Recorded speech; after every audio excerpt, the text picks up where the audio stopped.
Hello, everyone, and welcome to Period Chat. I'm Nitisha Menon from Muse Foundation, and we're here to celebrate Maasika Mahotsav, the Period Festival. We celebrate Maasika Mahotsav every year to create awareness about menstrual health and hygiene and to bust myths and taboos around it. This year, we have Maasika Mahotsav go global, and we have a few countries participating with us. Nepal, Kenya, Namibia, Rwanda, South Sudan, Uganda, Zambia. And today, we are absolutely delighted to have with us Gloria Albert from Arise African Youth Organization. The organization aims to empower and mentor youth in their academic endeavor and to create a passionate and conducive environment for them to nurture their talents and to grow into young leaders of the society. Gloria holds a bachelor's degree in pharmacy from Rajiv Gandhi University, India, an advocate for menstrual hygiene management, girl-child education, a feminist, and a YALI alumni. She envisions a South Sudan where women and girls are given equal opportunities as their counterparts, especially when it comes to health and menstrual health. She believes in access to menstrual hygiene products, sexual reproductive health information, and quality health infrastructure. Gloria believes that in order for a society to thrive, we need to create a conducive environment for all. Gloria, thanks a lot for being here with us. We couldn't ask for someone better to have a conversation with about menstrual health and hygiene. Thanks a lot for being here with us. Thank you for having me. Thank you for having me. Thank you. So let's start off with the whole session by just, getting to know a little bit about, the organization that you're working with, Arise African Youth Organization. What was the vision behind it, and what was the most important need that you felt that, that needs to be set up in South Sudan? Once again, thank you for having me. I am a program coordinator for Arise African Youth Organization. Arise African Youth Organization was founded in 2018. We started our work, but then 2019 we registered the organization. It's a youth and women youth-led organization. The aim of this, as you reiterate in the introduction, it's to mentor youth, to increase the level of literacy, and also one of our thematic areas, and I think this is something that we focus on, it's the menstrual hygiene management. And this comes as because, cultural taboos related to menstruation is something that is big, not only in South Sudan, but it's a global issue. And so it's us as the women, we've seen a gap that a lot of girls are missing in school because of not having sanitary product or not having access to information, because we believe education is the key. Right. So they're the information, they're lacking, they get their period in the age of 9 and 10, they don't know how to deal with it. Nobody has equipped them, in that transition. So we take that as upon ourselves as a youth, Arise African Youth Organization, to be able to educate and give the information. So we actually focus not more on period poverty, but on the education aspect of it. Yeah. So this is the work that we've been doing: education, menstrual health, sexual and reproductive health. This is our thematic areas that we focus. But because menstrual education is a central task of Arise African Youths, and this is why when you see our post and you see our page on Facebook, it's just menstrual hygiene, menstrual education. Yeah. So this is something that we really take passionately in our heart, and we believe that everybody should have an access to education. This is a basic education. Not having that, we're depriving them from, basic human rights, which is the information. Yeah. Absolutely. And as you said, right, all the cultural taboos around menstruation being a global concept, this year you all chose Kick the Shame to be the theme of the Menstrual Hygiene Day celebrations.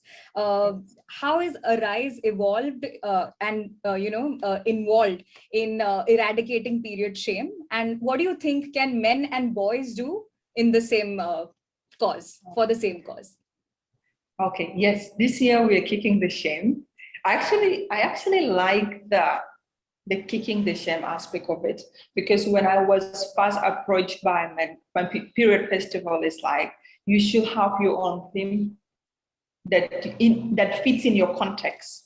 And then we looked into our context. So what is it? Is it period poverty? I was like, period poverty is something that is globally, that it's happening everywhere. So what is it that we need to do? I was like, this is awareness. We need to change people's attitudes towards menstruation and menstrual hygiene. So it's like, okay, it's something, because, period festival is something, it's amazing. Like itself, like period festival, bringing the idea and bringing everything into the societal level. So that with like, if someone passing on the road, they get to know like, oh, what is it? It's, kicking the shame. What is it kicking the shame? It was like, and then you started explaining what is it. So there's a lot of shame related to menstruation in South Sudan. Yeah. People view menstruation as something that is dirty, something that is impure. In certain culture, because South Sudan is like, I can't say a religion, but different cultures, right? Practice different, they have different practices. They open for you a hole to sit there until you finish bleeding. So there's a shame that comes with it. If me going into the market and try to buy sanitary pads, I have to hide it, because there's a shame. It's a cultural, it's cultural. Right. So in order for us to be able to eradicate the shame, we need to bring it into the public, into the society level, that everybody gets to know, like, oh, this organization is doing this, organization is doing this. Because like in that, we will be able to eradicate period poverty. I believe men play a role, men and boys, and this is what we do. When we go to school, we don't say that, okay, we want the girls alone, we want to give them education about menstruation. We said we want the boys and girls to be in school, not necessarily they're bleeding, but to be receptive of our information. They play a role in that, because boys are the ones that are laughing when a girl's staying, and we need to change the attitude of boys. We need to change the attitudes of men, that they have a role to play, because women being, discriminated because of this biological function, then they're being deprived, they're being disempowered, right? So they need to be empowered. Then that's mean all of us, this society, collectively, we need to be able to fight this, the cultural taboo, the shame that comes with it, and try the positive message that it's a normal biological change that happen to everyone. And it's just, the thing is, you see with boys, it's like they all reach puberty. A boy and a girl child will reach their puberty. It's just a difference. It's something that needed to be taught to the boys. It's something different. The girls bleed, but you don't, and it's not a laughing matter. So men have to be championing menstrual hygiene and menstruation. They need to come on board and educate the boys, because I feel like when a man comes to a class in a school and they start talking to the boys about menstruation, then the boys was like, oh, so it's something normal. They will be open to talk and actually say the myths and they have about period. So that's why I think it's very crucial to have men as allies, men championing this, men fighting and creating a conducive environment for all of us, to coexist. Yeah. Absolutely. Gloria, I mean, from the answer that you just gave me to the question, it's kind of like triggered so many experiences that I've had.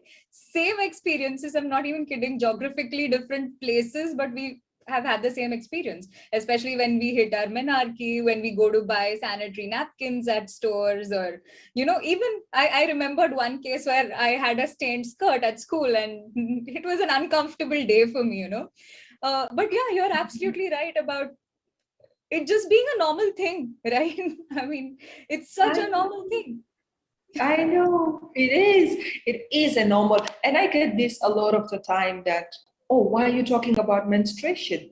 You don't have to talk about it. We know it's normal. No, it's normal. Some people don't know it's normal. The fact that you don't want me to talk about it, then there's an issue, right? There's an issue, because we talk about malaria, we talk about everything. Even masturbating, we talk about it. Then why not menstruation? Exactly. So it's kind of like and it's global. Yeah, I'm not, like when we see Sweden and different countries, it's like, okay, So it's not a South Sudan issue. It's something that is happening. The fact that we have Menstrual Hygiene Day, and there's a realization that it's happening. People are lacking information.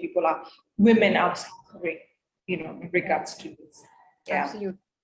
With respect to period health, right? Now that we are in the talks of having information about periods and menstruations firsthand, for men and other genders, but especially for menstruators, right? We were always taught about us and period health in such a way that, hey, you know what, you're supposed to be bleeding once every month. That is what is menstruation.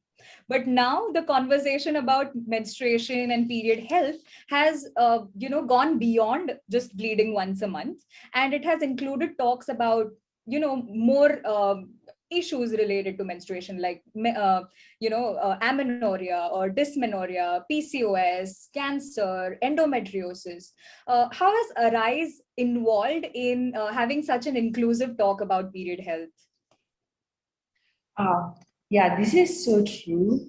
Yeah, because it's like when it comes to menstruation education, it's a by the way thing. It's a by the way thing. When it gives you that information, it's not like you have to know.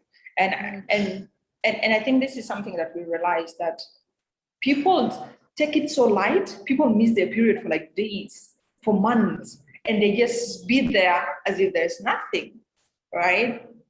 So as Arise African organization, because when we venture into this and we started studying about this, we got a lot of things, endometriosis, fibroids, and a lot of things that relates to menstruation. And that's why when people say that menstrual hygiene, and I was like, I introduced myself as a menstrual health advocate, right? Because I believe when we talk about hygiene, then we only talk about the cleanness. How do you clean yourself, during your menstruation? But when we talk about health, then we involve the overall well-being of the woman or of that person that is bleeding. Yeah. So as Arise African Youth, we take into this and we educate the girls in school about this. If you don't use right materials, then you may be prone to infections, the UTIs and all this. It's not only you bleed and then that's done. Also, you have to be concerned when you miss your period 1 day, 1 month. You have to know the bleeding that you're having in a month. Which type of bleed? Is it heavy flow? Is it, it's something that we don't talk about, like, oh, just this is the part, this is how you put it, and you go. That's it. But then I think it's critical, we need to talk about that and address and teach them education about how the flow is supposed to be. If your flow changes, what are you supposed to do? Seek medical, go to a gynecologist and talk to the gynecologist, address everything that you're facing. It's not something that's supposed to be taken light as we do, because a lot of, it can really affect your life in the future. Absolutely. So we take part in that, and we try our level best to educate young girls, related to this. It doesn't affect them, but it's the overall well-being of them. Yeah. Absolutely, especially because menstruation affects every part of our body, right? I mean, it's an endocrinological thing. You even have mental health issues associated with menstrual issues. So exactly, it's a multifaceted, complicated thing that we just make it so simple that, hey, you're just going to get your periods once a month. You're fine after that. But you're absolutely right. I'm so glad that at least we are having that conversation about a holistic approach towards period health, right? Yes. That's absolutely amazing. And Arise has taken this initiative called Keep Girls in School, where you all are providing wash facilities to girls in schools. How are you able to pull that off? How did you go about doing that? I know we did that, and it all started out like through social media. I realized 28 May is coming, That was in 2018. I was like, okay, what am I going to do? I didn't have the Rights African organization. It's me as an individual. What do I do? I was like, okay, I look for someone design for me this poster. This is it. I posted it on my Facebook. Like, oh, this is the coming. Because people really South Sudanese didn't know about menstrual hygiene day. Like nobody knows about it. So I was like, oh, so there's something like this. I was like, yeah, donate a part, a soap, and undergarments to support girls' education. And that's how it started. People started calling me like, hey, we've never got any funding as a Rights African organization. We've never gotten any funding, but it's all kind donation from people, well wishes. I was like, hey, I saw you doing this. I need to contribute. I need to support. And I was like, okay, this is it. And this is how we pull it off. And then the radio station started, newspapers was like, oh, we want to come and cover your program because we did it in schools. Like, no problem, come, So and then I believe that you don't really need money to do certain things. It's about, if you believe that you want to bring change, you don't have to wait for any institution to bring that change. You don't have to wait for someone to come and give you the money or a donor. And I have this thing about me, I was like, I have a South Sudanese who have money and who can support South Sudanese young girls in school. Why then approach UNDP or UNMIS and all these big UN agencies? Let me approach my people first. Let me try my people. If I fail, then yes, but I can get something out of it. And I started with pharmaceutical companies because I am well known to the pharmaceutical companies. So I was like, this is what I'm doing. I need. And they're like, this is the money, this is the money. And we were able to pull it off. And we went to school and it was amazing. People turned on and the schools were very open. We had the kids, all the students in one class. We give them education. Even the boys, they got their socks. It's like, you have to go with a sock. We're not going to waste your time and let you go without anything. You're going to get a sock. And it was good. And the response we get from the boys was like, now what do you do if you get your sister bleeding? It's like, I help her because she's my sister. Right. One day I'm going to be a father and I will help my child. Then what do I do? I was like, that was a question we are asking them. As a boy, you have a role. So if your sister now comes and clarify it because she didn't know, and you know the information, what are you going to do? Are you going to say, I don't know anything? You need to be in a place that you know. It's an information that you have to get. So we pulled that off. And when I look back and whenever I want to give up, I look back, I was like, I started with nothing. And we can still do it. Yeah. So amazing. That's what we did. It's an inspiring story, Gloria. And let me tell you, now that you've mentioned about you starting from social media posts, currently your social media looks amazing, especially with that hand that you're making for awareness, which denotes the, menstrual organs. Yes, no period shame. That's amazing. Yeah, that's amazing. That's great. But I'm so glad that it worked out for Arise and for so many other menstruators in schools. And this, I'm sure, is a major step towards tackling period poverty, right? Because inaccessibility to period, products is one of the major aspects of period poverty. And you were able to at least take the first step towards it, right? Yeah. Can you think of some more things that we all can do as a global, society to tackle period poverty? If you could just enlist a few more measures that we all could take together. In regards to period poverty in South Sudan, I believe there's organizations that are doing the reusable part. I don't have anything to do against reusable part, but then also we need to think of it critically because we in South Sudan, there's a lot of people do not have access to water. And if I give a part to a person who do not have access to water, then which problem am I solving, right? So there's a lot of organization that is doing the reusable parts, giving to girls, which is good, not really bad. But then we also have to think of the aspect, is there access to water?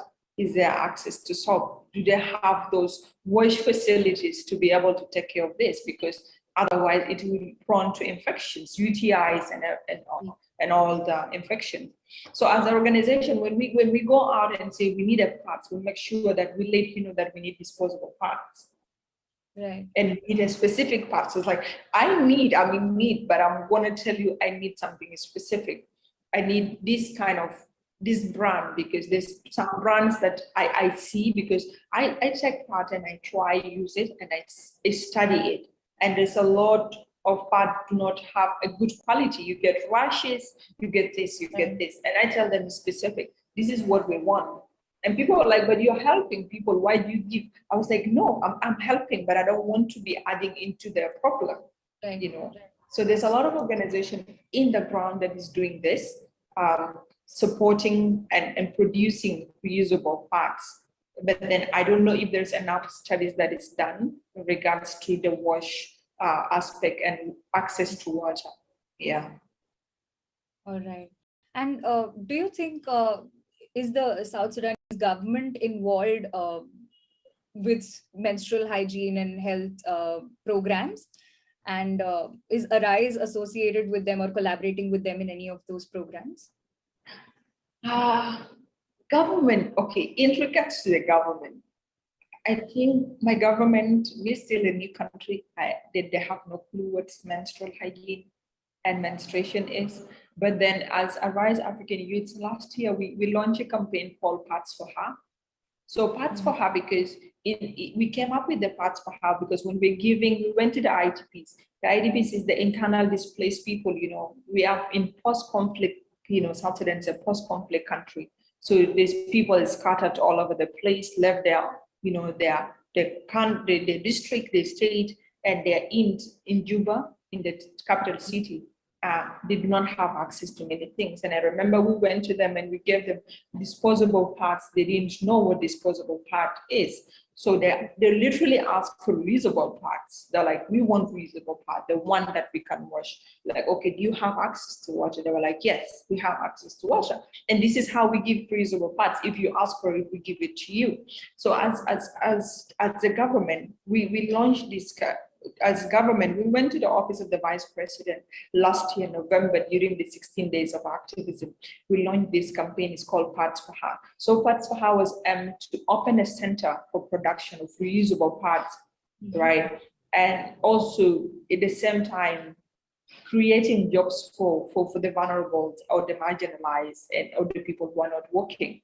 And the office of the vice president, because we have, you know, about South Sudan, we have like 5 vice presidents, so it's going to be confusing a little bit. But then that president, her cluster, she's a woman, her cluster falls in gender and youth. So like we are youth, we are gender, we are tackling gender issue. So we need to go to the office. We try our best and they offer us their space, because by then they were producing at the face masks. They're like, we have our space, you guys can come in. Produce your reusable parts. If you want to give it away, you can give it away. We don't have it. And they were able to support us to launch our campaign.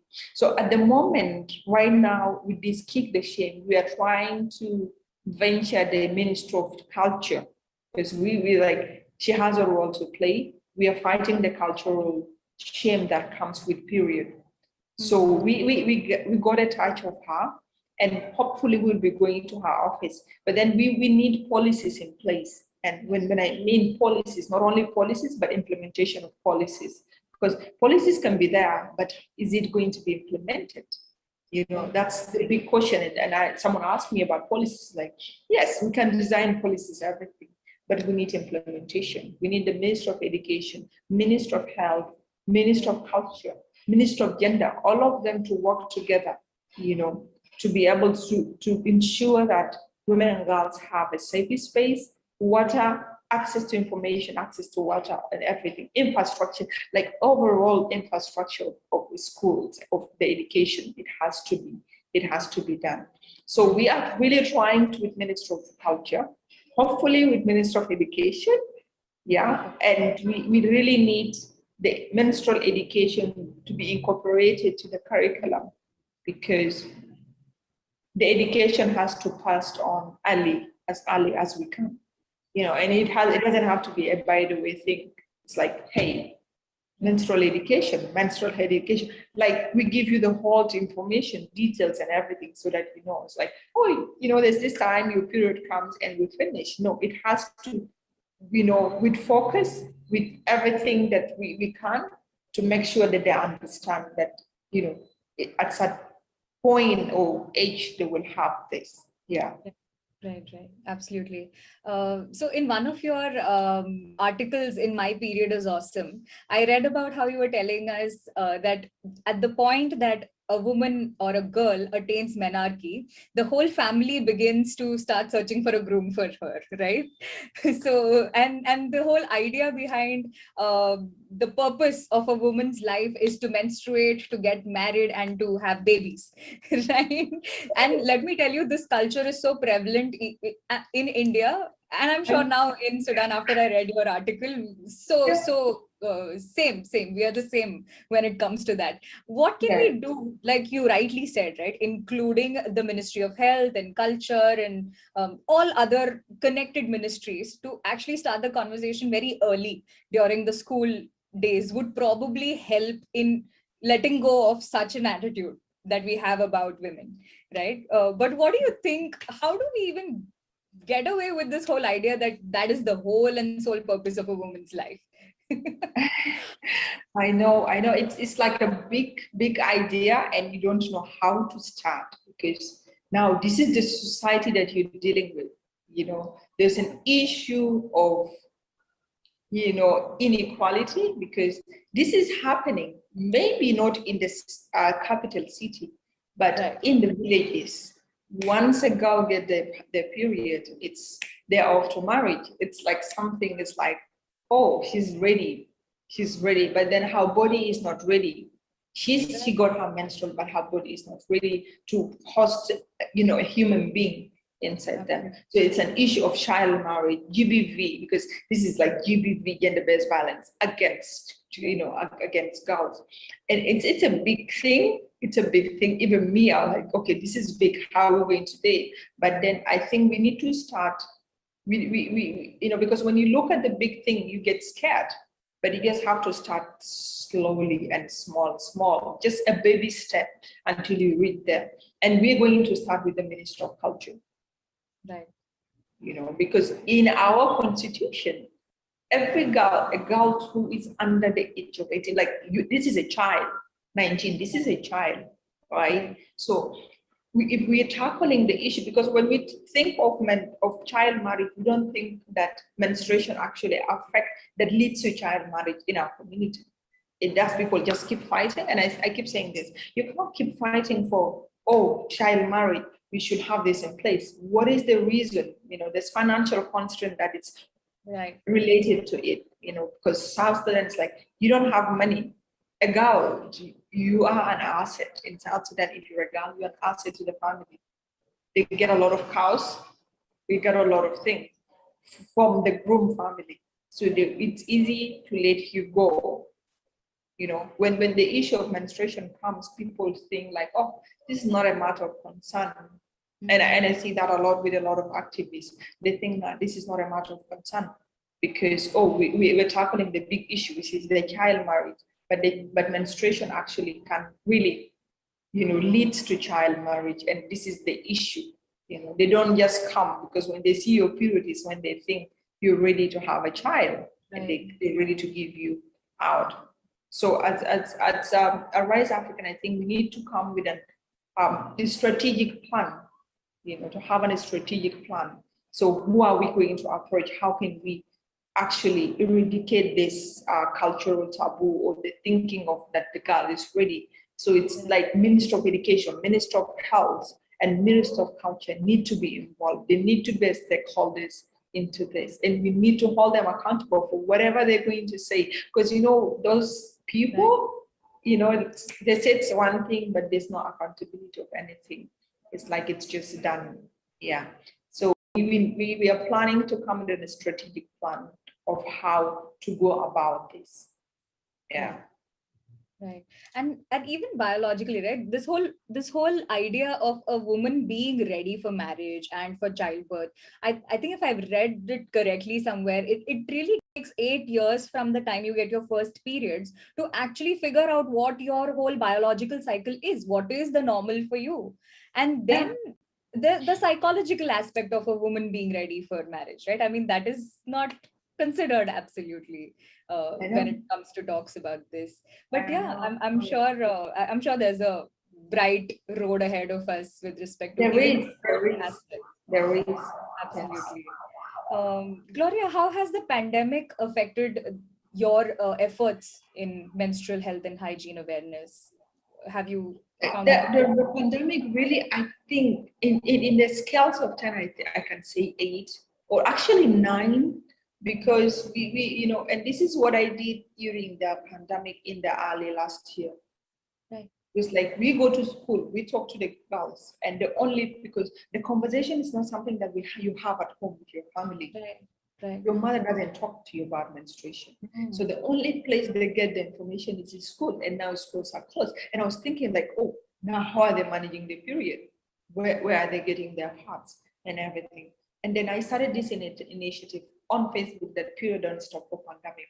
And then we asked for donation also from people, and people started donating parts. It's like, if you have a girl child, if you have your neighbor and you know that there's a girl in that house, please donate a part.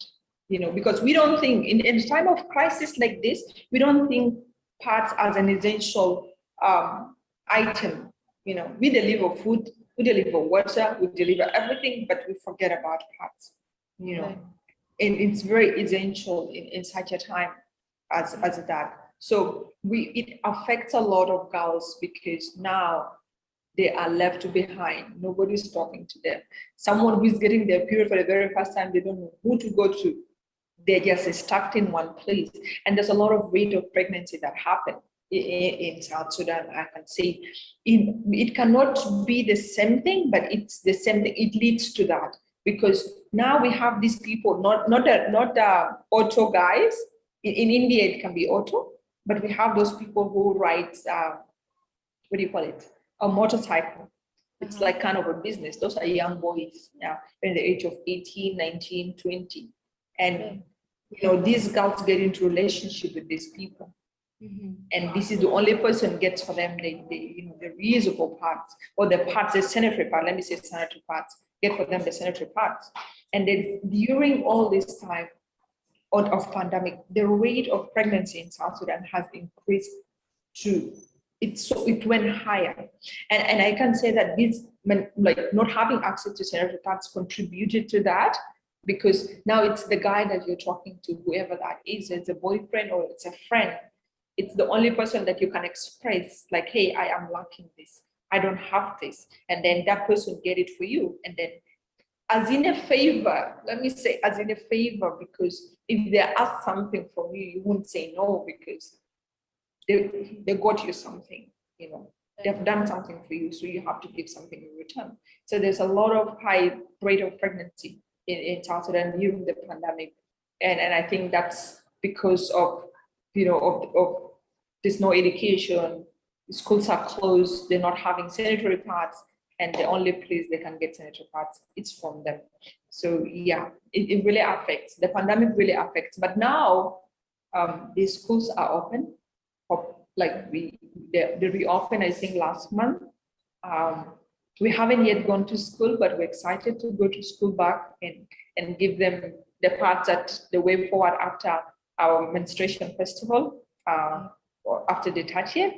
And we will be able to go and see the statistic, what is happening, because we wanted to keep track of everything from the beginning. Like, we target the school, this is the school we are targeting. Then we see how many number of girls do we have, and then see who are they disadvantaged, are they having access to parts, and then if not, will be our work to be able to provide for them, and then keep track every month of checking on them.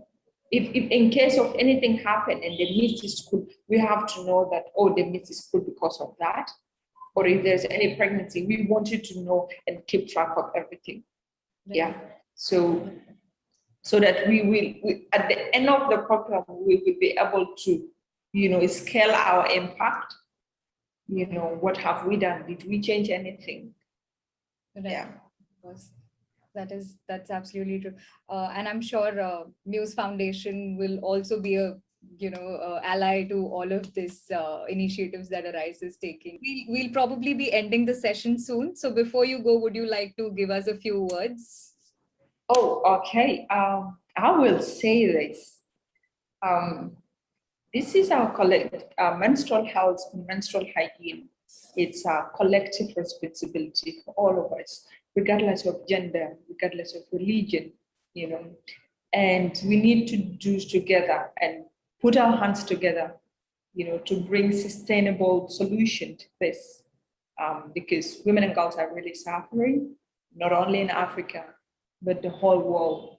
They need us, for, like us who can see there's a problem and look for solution. We need to come together and be their ally, like, hey, there's this, we need to do this and we need to do that.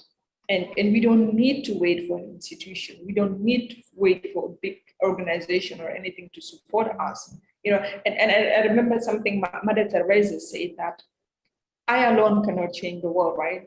But it's collectively, he's like, I can take a stone, only a stone, to cast it to create a ripple of water. But I can only make a small change, but it's still change is change. It doesn't change it. It's change, no matter how small it is. So we need to work together collectively, pass our information, especially it's like I'm in South Sudan, you in India. There is something that that can help me to give information to South Sudanese. And something that Sweden, my period is awesome, can be able to share with me that I can help or advance my knowledge in menstrual hygiene, menstrual health. So we need to work together, put our hands together for the better of our girls in the whole world. Of course, yes, totally. I mean, that's the message that we want to give everybody who's joining us today, that it's a collective effort that we all have to take with respect to menstruation, because it doesn't just affect the menstruator, right? The whole world is here because of menstruation. So we all need to, right? Yes. We all need to, take collective efforts to make sure that we all have access to health and hygiene when it comes to menstruation. Gloria, yeah. Thank you so much for having, taking this time out from, I'm sure, your very, very busy schedule and being here with us.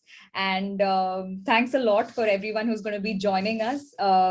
If you'd like to know more about Arise organization, Arise African Youth Organization, you all should totally check them out on Instagram and Facebook. It's an amazing platform for you all to have a conversation with them.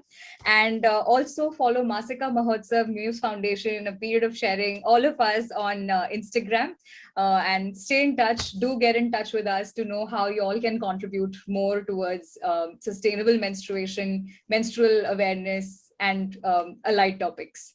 Thank you so much. Thanks a lot. Thanks a lot, Gloria. So thank you. Thank you. Thank you. Thank you. Thanks a lot.